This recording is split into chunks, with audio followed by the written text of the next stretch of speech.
Biz hozir jaydarlarni keksini bonkada pishiramiz. 3 ta bonkaga bittadan 3 ta tuxum chaqib oldim.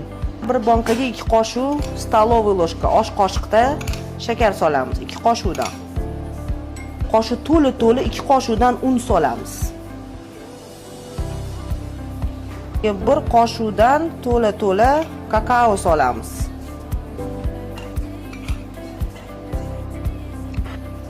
2 qoshiq pista yog' sovoramiz.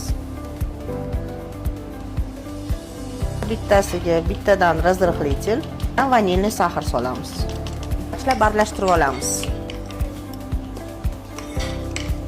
Yaxshilab aralashtirish kerak. Yarmini men, yarmini o'g'lim aralashtirdi. Shu kerak ekan bunga. Shu. Так просто. Не так-то просто, да.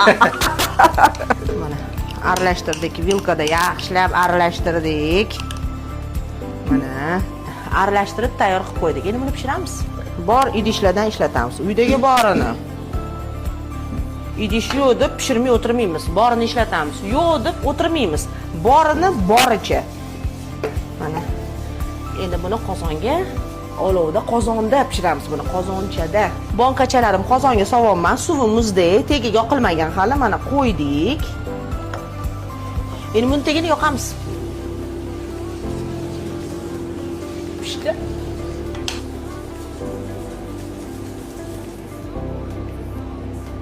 Bonkachalarni qozonchaga qo'ygandan keyin suvini mana shu почти dagarlab qo'yasizlar. Azina toshib chiqish ehtimoli bor. Undan qo'rqmanglar, bu oddiy hol. Pishgungacha turadi. Menda sal kam 40 minut turdi. U nimasiga qarab. Bitta qaynagandan keyin sal pasaytirasizlar. Bezak uchun ustiga ozgina eritilgan shokolad solamiz. Bonkali keksni pishdi, hozir yeb ko'ramiz.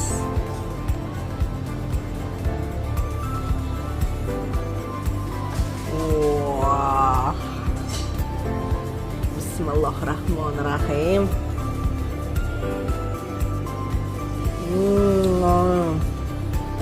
Реально зор. Ростан шикарный. Вообще бомба. Ko'rinishiga qaramanglar.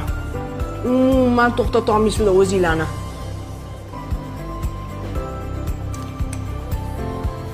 Gap bo'lishi mumkin emas. Umuman zo'r. Mazasi qasd qilib qoladigan bomba.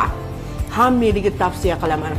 Duxovkasiz, hech qanaqa idishlarsiz, bonkada, qozonchada oson tayyorlanadigan mini kekslar azizlarim. Hammaga birdek yoqadi.